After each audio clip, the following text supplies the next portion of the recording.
Hello mga kaganap! Welcome back sa aming show. We have a very special guest and we're going to travel to India, right, We're Gan? excited again. We're going back to India. We've been to India several times because we have guests from India before, and now we're back with another special guest. And I'm so Super excited. special. And she's a fashion designer, so as I am. Yes, So I'm so interested in how she is coping up with the current situation, right, Joe? yes. Mga kaganap, welcome to India. We're so excited to talk to this person. This person is very talented. As a matter of fact, na-feature siya sa isang pinakasikat nating magazine. No? So, without further ado, Benj, can you introduce our special guest? Yes, mga kaganap, please welcome Miss Vino Supraja.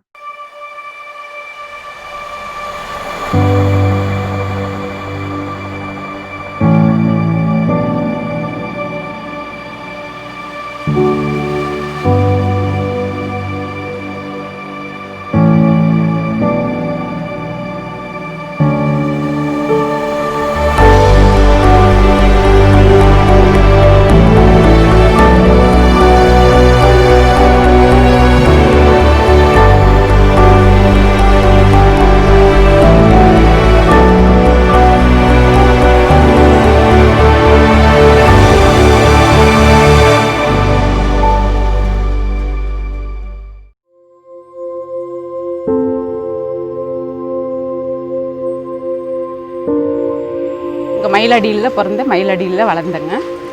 4வது படிக்கும்போதே வீட்டில் கைத்தறி போட்டிருந்து பழகிட்டேங்க. இப்போ 20 வருஷமாக அந்த நெசவு நெய்கிறேங்க.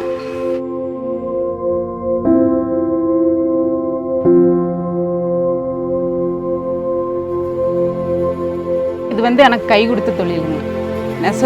நெசவுங்கிறதுனால தான் நான் பிள்ளைகளுக்கெல்லாமே ஒரு நல்லது பண்ண முடிஞ்சுது. நெசவு இல்லைன்ட்டா வேறு வேலை செஞ்சு நான் என்ன படிப்பும் கம்மி, அதனால என்ன வேலை செஞ்சு என்ன பண்ணுவோன்னு தெரியாது. அதனால எனக்கு நெசவு ரொம்ப பிடிச்சிருக்கு.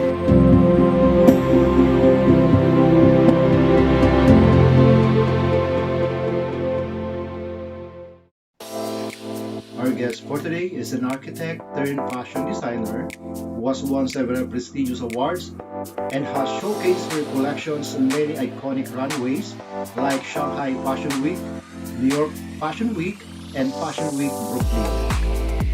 She works with a community of traditional hand-loom weavers from a small village in South India and makes sure of their well-being. She also interacts a lot with the student community across the globe, bringing awareness about sustainable fashion.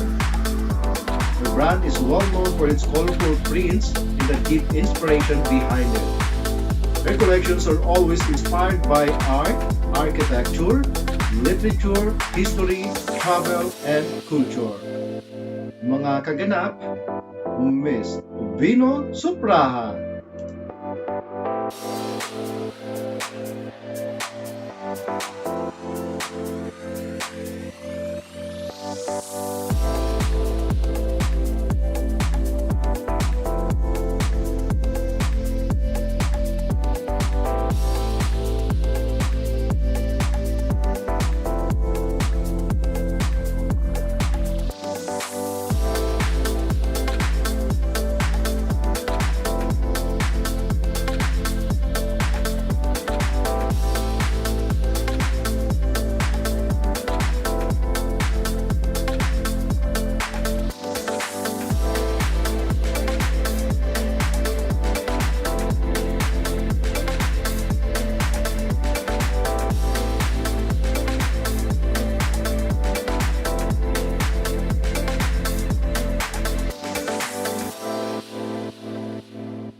Hello, Vino.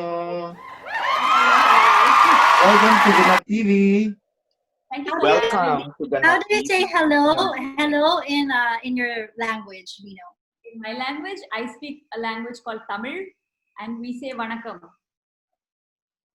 Vanakkam. Okay. It's like Welcome to welcome. GanapTV. Okay. Yeah. And we are so excited to go back to India. We've been in India for like 3 times already. Come again when I'm here. Yeah. And thank you so much, Vino, for gracing our invitation to be one of our guests. Oh, my pleasure. Totally. I have never been to Philippines. I really want to come and visit your place. Let this pandemic get over. I will come there. Wow. Sure, you're most Sure. welcome.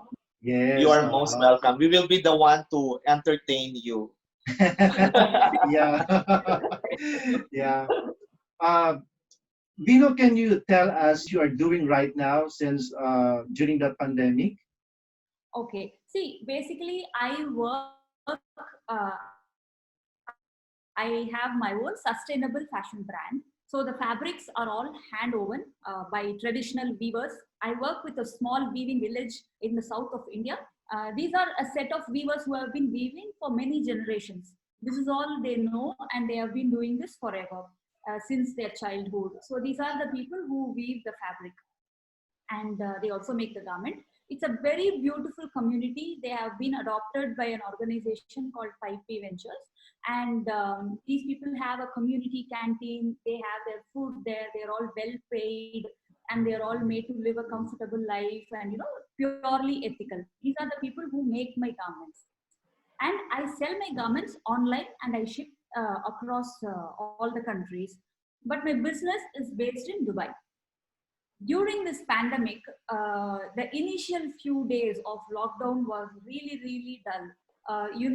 There was no orders, and people were all panicking. Nobody came out of the house. I also sell in a multi-brand boutique, so there were no visitors, and that was stopped, and all these things happened.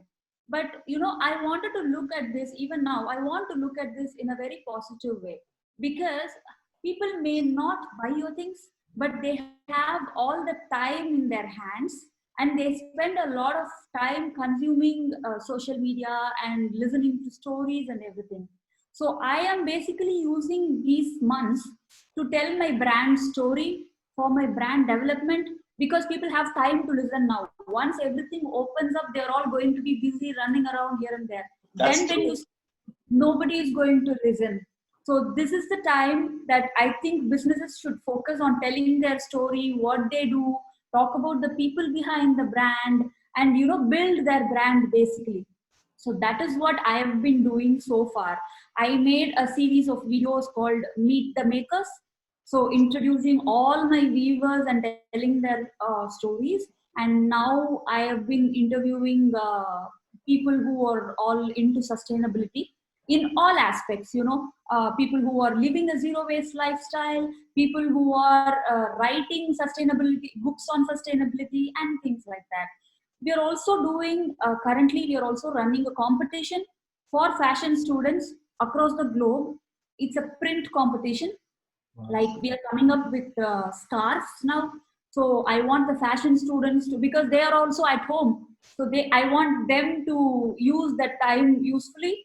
So once they send me all the entries, 8th of August is the last day. So once I get all the entries, the winners designs will be produced, and they will be promoted on the social media.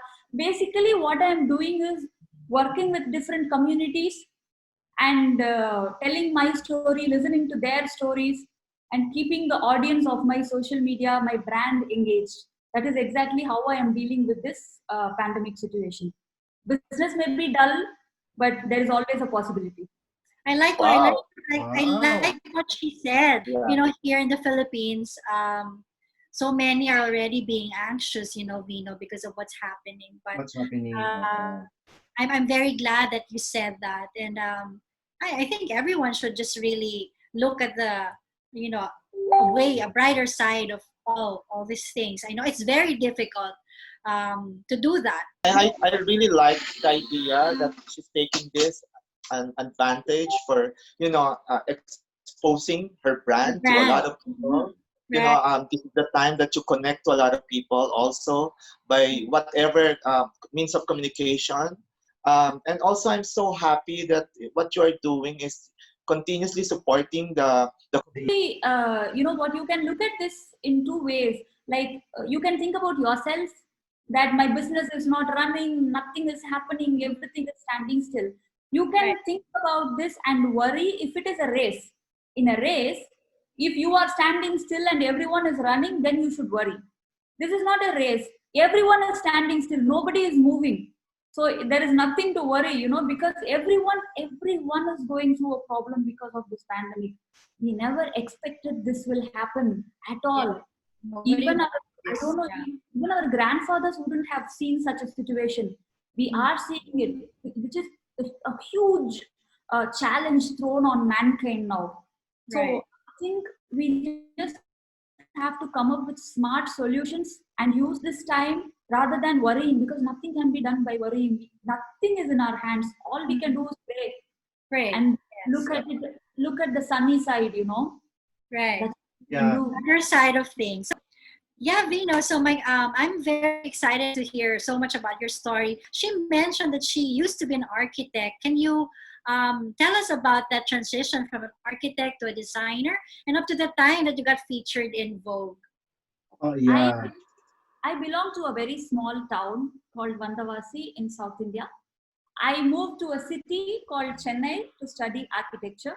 I have no connection with fashion. I didn't know anything about fashion.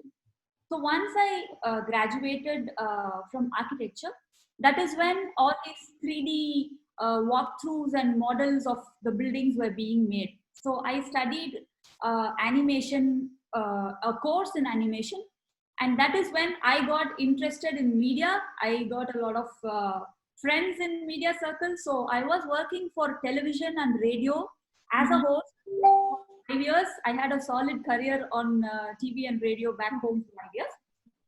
That is when I had to move to China. And what do I do in China in media without knowing the language, right? Right. Yeah. I had no choice. So then I thought, maybe I should study something, not waste my time there. I moved because of my husband's job. So I thought I should make use of the time. And I was looking for, options for colleges, ideally film school or something online. But I could find only 2 websites in English back then. I'm talking about 2011. One was a fashion school and one was a business school.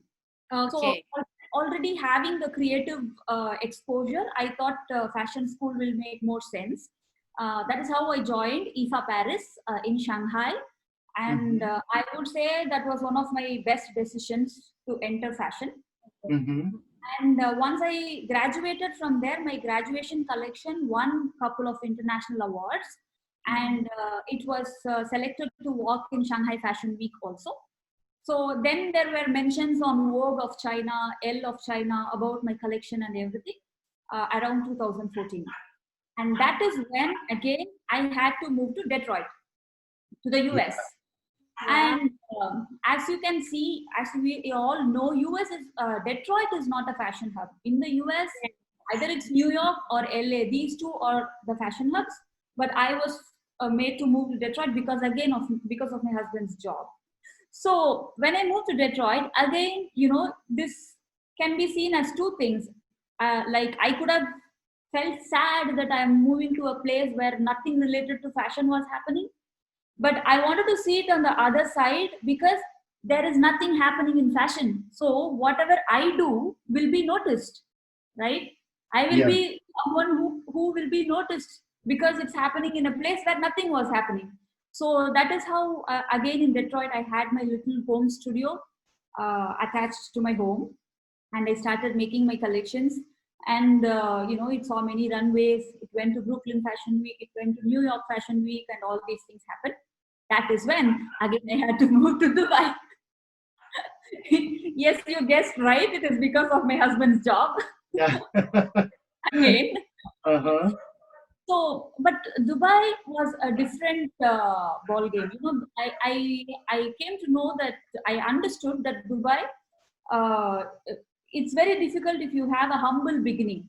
You need to be someone to establish your name there. You need a lot of investment and things like that. I was not very sure about how to approach this new country with my business. So whenever there is a crossroad in life like this, whenever I don't know what to do, I choose College Road. So I joined SMOD Dubai, and I did fashion marketing there, certification in fashion marketing. That is when I had a wonderful teacher who spoke to me about sustainable fashion. He was he Yeah. introduced me what fashion was doing to this world. He told me, like, anyway, you are having an idea about starting your own brand. Why don't you think on these angles? I thought, being from India, this is like the hub of sustainable sourcing. Everything happens here, and it has a very rich heritage of handloom and techniques of colors and everything. So I thought I should really make use of this and take our artisans, our weavers to a global platform. I want the world to see the wonderful work that these people make sitting in tiny villages. So that is how I started this brand. And sourcing, like, finding the right place itself was like a spiritual journey. I just found, I just came to know about this little village and the organization on the internet. I went with a backpack with my tech files, not knowing what to expect. But I was there with the weavers and the tailors. I was there for a few weeks. I know them all by name. I have spent time with them. I have had food with them, and I have made sure everything, they are all happy and they live in a good lifestyle and everything. And then we started this journey of starting the brand, and all these happened. Yeah. I have a question, Vino, because most of your collections are very colorful, and is this the fabrics are all from India? Yes. Yeah. And you are also into like you are always promote the recycled materials and the eco-friendly materials. So can you tell us about it? About the color, Mhm. see, generally when we call the name sustainable fashion, what we think about is very dull, loosely fitted garments, in beiges, browns, indigos, and this is what comes to our mind, right? The minute you call something sustainable. I really wanted to break it, because if the garments are going to be dull and loosely fitted, how do you expect the young generation to wear it? Right? They are the people who should embrace this whole culture of sustainable fashion, so that the world is a better place for tomorrow. So I wanted to make colorful garments, first thing. And I wanted to make garments that are fitting.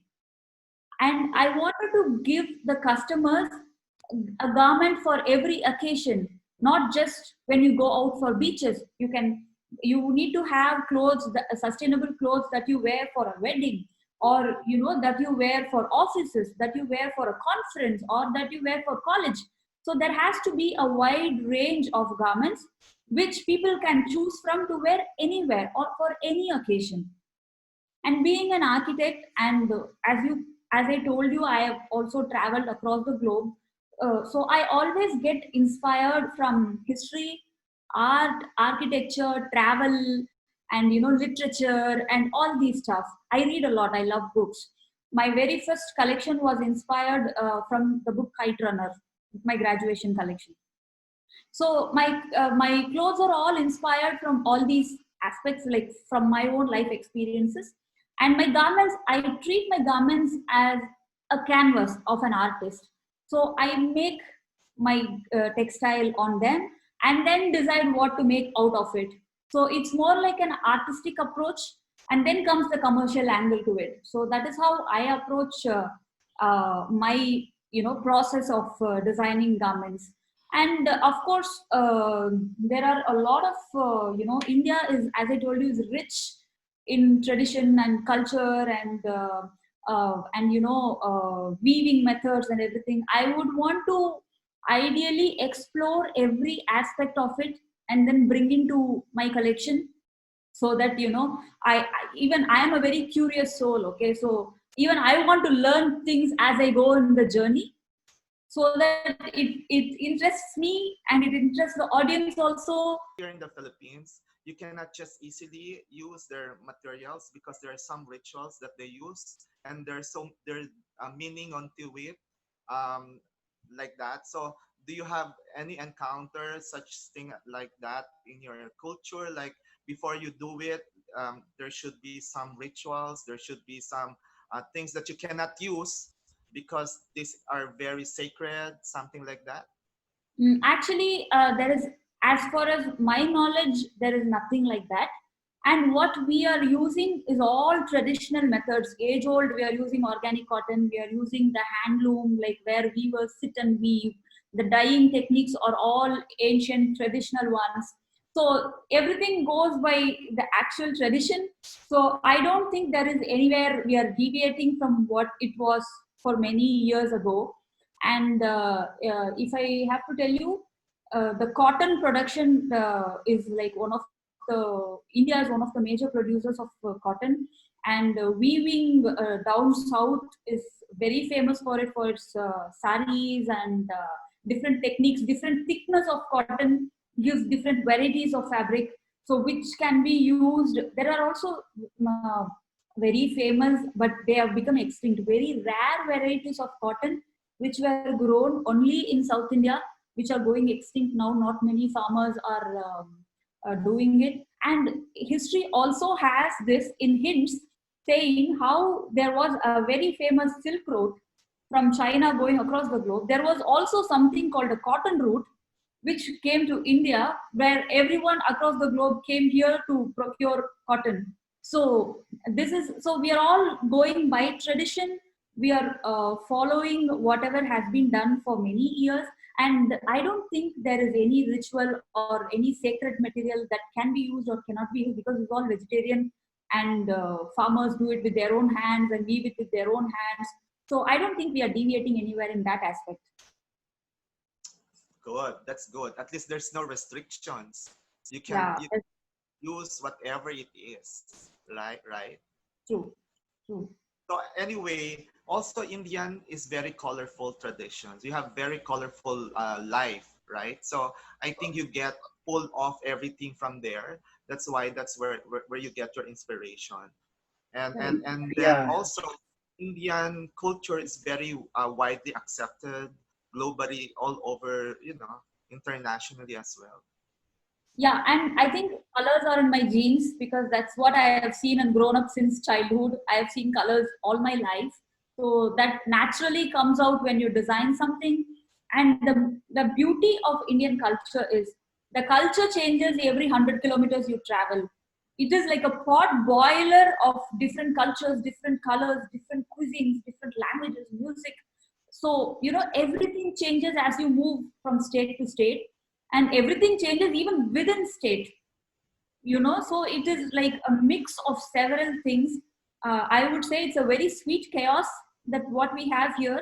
It is very chaotic, but it is very sweet, because these are all like our own heritage and tradition for many years. Hmm. That's the beauty of the country, I would say, the diversity. Yeah, and also Yeah. what's nice about the Indian culture, you're not so much affected by the Western culture. You stuck with what you believe and what, They have their own, actually. yes, they Yeah. build their own Actually, and actually, there's you know what? These days there is a lot of Western influence even here. Sometimes I feel very sad that people giving up on their own traditions and trying to adapt. Even the weddings happen in a started to happen in a different way, and people have started to wear gowns, though it is not their culture. At least for the party before or after, they have started to wear gowns and not saris.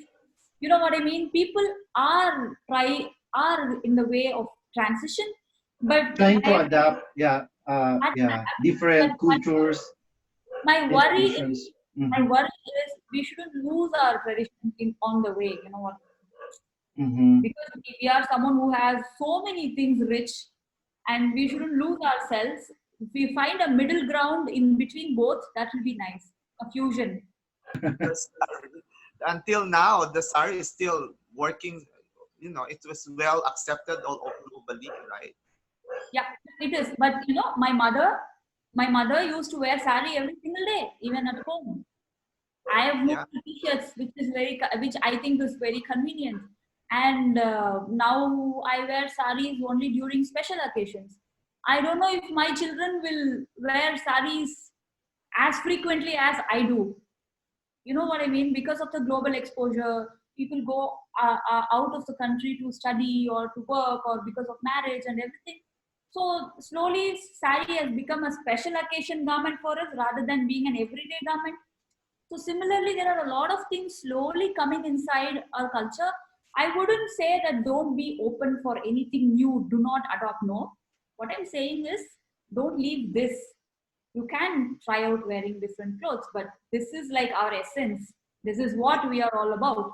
So please try to, protect this culture and then do others also. Yes. Yeah.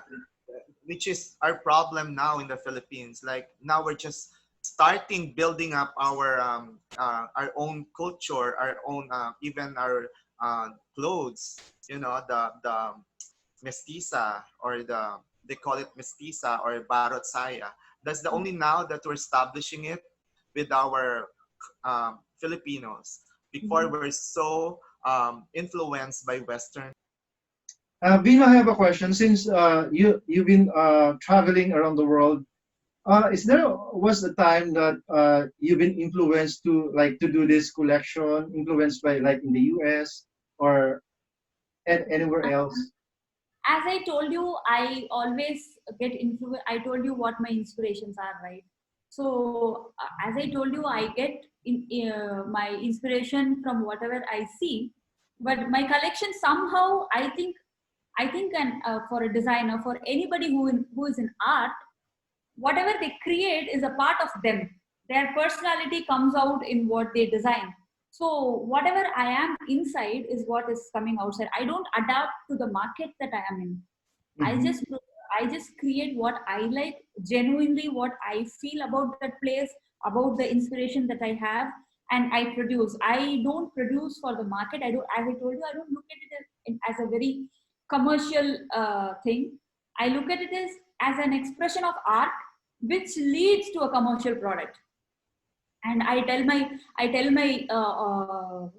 customers about the story, about the inspiration behind how I came up with this, and the process. I take them through the process of what happens and how what I sketch and how I came up with this color range and everything. So it is also interesting to the people who are buying it, because they know what they are buying, they know what they're going to wear. When somebody comes and asks them like, oh, this top is nice, what is this, the customer should be able to tell them, you know what, this print is inspired from this, that's how this was created. There has to be a story behind everything I make. So I don't design for the region, I design whatever I feel, and people who can relate to me will come to me.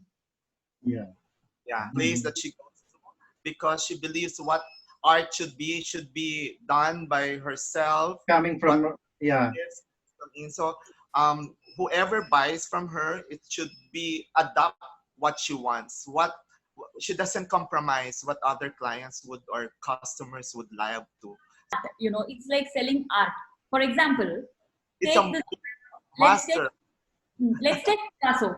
Okay, let's take Picasso. You think Picasso would have made his art in a different way because he was in the US, or because he was in India, or because he was somewhere else? The style of Picasso will remain the same, but maybe the colors will be different, maybe the inspiration will be different. The inspiration can be anything, but in the end, the style of a designer or an artist or anyone, or an architect, we can we can clearly identify that this is Tado Ando's building, this is Frank Lloyd Wright's building, this is Le Corbusier's building. So, I think it's very important for a person in art to have his or her own style, so that when you consistently create work on that particular style, after a point, the style will talk for you, not you need to talk. The style will talk for you. Right? Mhm. We can just see a jacket and say that this is from Chanel, right? Yeah. We Mhm. can identify. We can identify something from John Paul Gaultier and say this is from him. So Karl Lagerfeld, for example, so they all have their own styles. They never designed for markets. The basic essence remained the same. So that I think is very important on a longer run. Maybe adapting for different markets will help you on a short run to get money. But in the end, what is your brand? Who are you? Like, people need to identify you for the work you are creating, especially when the brand name is your name. My brand name is my name. It's Vino Supraja. Yes, So yes. it should reflect who I am. If it is a very generic name, maybe something like sustainable fashion or something, fash.com, it can be anything. You know what I mean? It can be anything on earth. It can adapt to any market. It can have everything, whichever will sell. And then I can promote it saying sale, sale, sale, 50% sale, 10% sale, buy two, get three free and everything. But we are building a brand which is a luxury brand. Yeah. Because obviously, when we are paying all these artisans enough money, it has to be a luxury brand because everyone is paid well and it is fair trade. We are not taking any shortcuts. We are taking all the long routes and the most ethical routes. So when it is a luxury brand, we cannot be everything. We have to be something, and we have to be consistently that something. And it will take time. It will definitely take time. But I always have to remember that I am not running a race. It's a marathon that I am running. I need to run longer. It is not necessary to come first in 100 meters. This is a marathon. I need to run longer and longer. So for which every single step matters. And I really need to be consistent in my style, in my aesthetics, and in the stories I say, and what the brand is all about. As a whole, people should be able to relate to me and come to me for who I am. Yeah, yeah. That's We, what I say. we got your point. You want to establish your own brand, and the people will come to you because they love your what you are doing, your designs, your textile. They would want to own a piece of mine. They Yeah. would want to happily own a piece of mine, knowing what went behind that single piece, the production of that single piece, rather than just buying one more T-shirt because it was on sale for Christmas. You know, there is a difference, right? Money is, money is the byproduct which will automatically come when you keep creating quality work. That will all come behind. Because it's hard. What she's doing is very hard, huh? Establishing your brand Mhm. and then building up your brand. Because like a commercial designer, you will earn a lot so fast. Unlike her, she really wants to establish herself, and it's gonna take time before people will really accept. But what she's doing is very well planned. How Yeah. people Mhm. will really grasp her identity and her brand. And I think that would be easily for her to capture the market. The market, yeah. Actually, I would want to add one more thing here, because apart from money is definitely an important factor, because end of the day, it's business. We are selling something. I cannot just make something and keep it for myself. But Yes. I am working with weavers, and as I told you, like, I am working on taking the work of these artisans to a global platform. So this is kind of my purpose of life is made into my profession. So this is going to be a long run. This is what I want to work on uplifting the artisan's life. So this is kind of a purpose mingled with profession. So it has a lot of values attached to it, inner satisfaction, and you feel really good when people appreciate the work of the artisans. And I make sure that recently there was an artist who contacted me, and he asked me if he can paint one of my tailors. So I said, please go ahead. He did a beautiful oil on canvas painting of one of my tailors, which I had posted on Instagram, the picture of the photograph of it. And I made sure it reached the tailor, and the tailor was really happy. He said, like, nobody drew me before. Nobody bothered to even, take a picture of me. This is really wonderful to see somebody taking their time.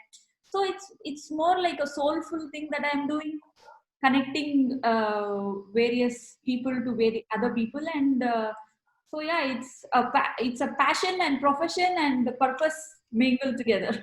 Yeah. But what will happen in the future once you capture your market, your work of art will be a piece to everyone, and it will cost a lot. You know what I mean? So Yes. as As once an artist, you know. one will buy a piece and it will worth 1 million. What you're now building up is your brand, Brand. establishing, building up, everyone helping one another. Like there's a story behind it, and that's your selling point. And there are people who really appreciate those kind of arts. Yeah. You know what That's I mean? your unique selling point. Yeah. Yes, and they're gonna pay you for that. You get Actually, what? I also don't work with. I have not worked with influencers so far. So far, I have not worked with them. Maybe in future, I don't know. I don't want to say never. So, but for me, I show the faces of my viewers. These are the people who I celebrate. So these are my celebrities, and these are my influencers. And these are the faces that I want to promote and I want to project and and celebrate. So that is how also in terms of marketing I see my brand as, rather than showing some celebrity, convincing them, talking terms with them about money and everything, and then making them wear and say, hey, this is nice. I would rather show my viewers and tell people that, hey, I made your garment, buy Yeah. it, so that I can smile bigger. And Yeah. nowadays, I think nowadays, because social media is very rampant, so you can promote yourself. You don't need to hire any like celebrities, just like what you said, influencers. You can influence people by yourself, right? But now we have a bigger stage called social media. Earlier, it was not that easy. We need to wait for publications. We need to wait for some newspaper to write about us, or some magazine to write about us. But now, world is in our hands in this small box, so we can just Correct. That is do. correct. Yeah. And All you need, mhm, build up your own network. network, followers, and everything. And fan base. That's the only thing that you need now. Actually, now like publications, they're almost gone, and most now are in the digital form. Digital, yeah. Print media is now, it's almost dead. Yeah, Oh, this you Facebook. know. hmm But So it's all evolving. We can't really complain because sometimes people used to say when cinema came, theater was gone, the stage plays were gone once the cinema took over the medium, and now there are streaming platforms, so people who are going to the theaters are coming down, and that is gaining momentum. But in the end, if you see, it is all storytelling. That essence still remains. The story is being told in several medium. So similarly, we are telling our stories. The medium of telling stories is varying, but I think a smart person will have to adapt to that new medium quickly and then make use of it, because people who have started a YouTube channel maybe 6 7 years ago have gained so many followers, have gained so many views. But if I am going to enter now and start something as a YouTuber, you will be lost in the ocean of YouTubers that you already have on the internet, right? So yeah, whenever that new medium coming up, I think it's wise to jump into the new medium and try to be there first, the initial players, rather than wait and see what happens to the medium and then later decide, and that won't work in current scenario. And I actually admire you, Vino, because what you are doing, you really invest your life, your time, and you really, plan your life. And the way you do it, you don't really care about what you earn, but you care about what it will come after. And yeah. that's an investment. And what after, and that would build your name at like a famous artist. Thank And you. Not also, just Jan, to add on that, Venus is really concerned with the people behind her collections, the fabric, the textile. That is really important, right? exactly. because she's not alone. She bring about the whole people there, build the whole art work of art, piece of art into a piece of collection. Yeah. And we So salute for you. Oh, thank you, thank you. yeah. So prior to the lockdown, Vino, do you have any new collections? Yeah, I am actually currently producing my next collection, which was my graduation collection. It's like I wanted to have a student's collection for the next season. It's called From Kites, the book Kite Runner. So that will be the vibe of it. And it should have been released before Ramadan. That was the actual plan. But as you know, world changed after February and everything is slowing down. Right now, I have my samples done. So I have approved the samples and the production is happening. I hope I get it in my hands very soon. But as I told you, there is no set date for it, for anything for that matter these days. So I'm just waiting. And meanwhile, as I told you, we are coming up with scarves collection for which I'm coordinating this students across the globe. It's a competition, so I'm just approaching colleges to ask their students to participate. And it's going to be tough this time because of all the lockdowns and things happening to get a bigger crew to do the photo shoot or video Yeah. shoot. Restriction, that is where your creativity comes in. So we have to think within the guidelines that we have and come up with a smart solution. And sometimes I feel only under pressure some fantastic results come up, rather than when you think when everything is available. When you think when nothing is available, that is when some great work is being produced. So let's see, let the garments come and then we'll see how it goes.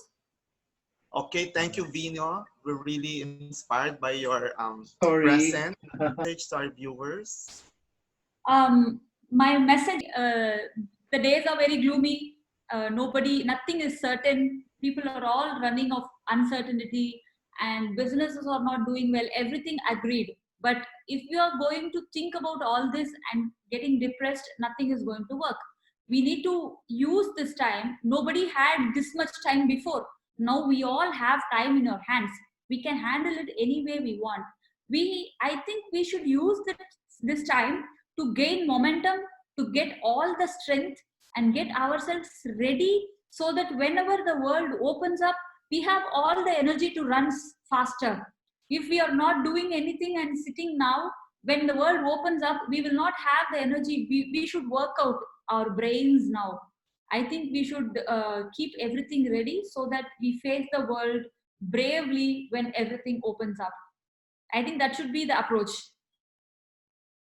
Beautiful. It's Yeah, a beautiful beautiful. message. I know what to do.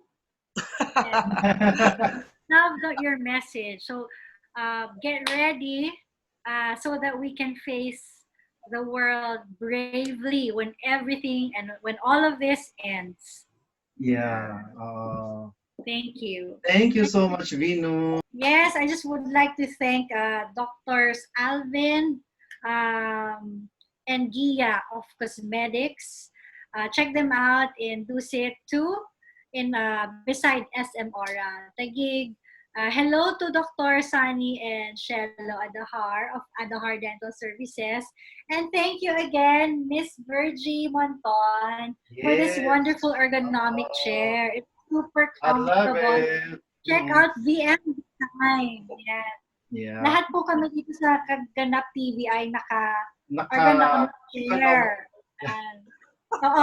Tapos meron lang ako, mga kaganap, ipopromote. For mga, kailangan din ng men, but for women na, alam mo yon, syempre because of the situation, yung mga hair problem natin, alam mo na, di ba, yung mga hair dyan, armpit, alam niyo na, sa legs and wherever.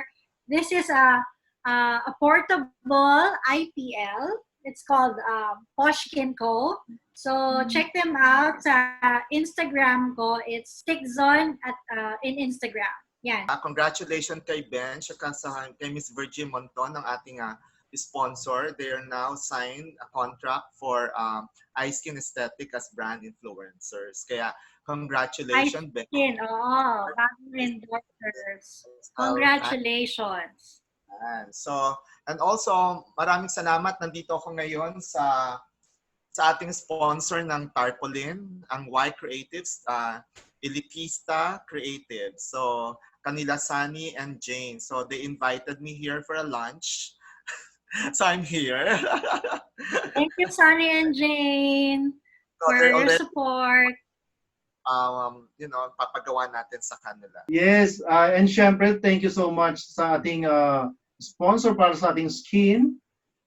Only eye skin for our skin, di ba dyan? Yes, kaya nag-congratulate ako kasi kasama ka na sa mga brand influencers. Thank you so much. Victory Night, Apante Tonight, every week. Last week, na-feature po si Bench. Susunod na si Joe. Let's support John sa kanyang Yes, sa ating mga kaganap dyan, don't forget to follow our fan page, ang GanapTV Online, and also ang ating YouTube channel, na meron na tayong 1,500 subscribers. So, don't forget to follow para maging, subscribe para maging updated kayo 1 million episodes. Yes, road to 1 million. Thank you, Lord. Meron tayong 1.5 million subscribers. Diba? Yeah. Yes. Yay. And lahat ng episodes natin nandun naman naka-upload. Tonight.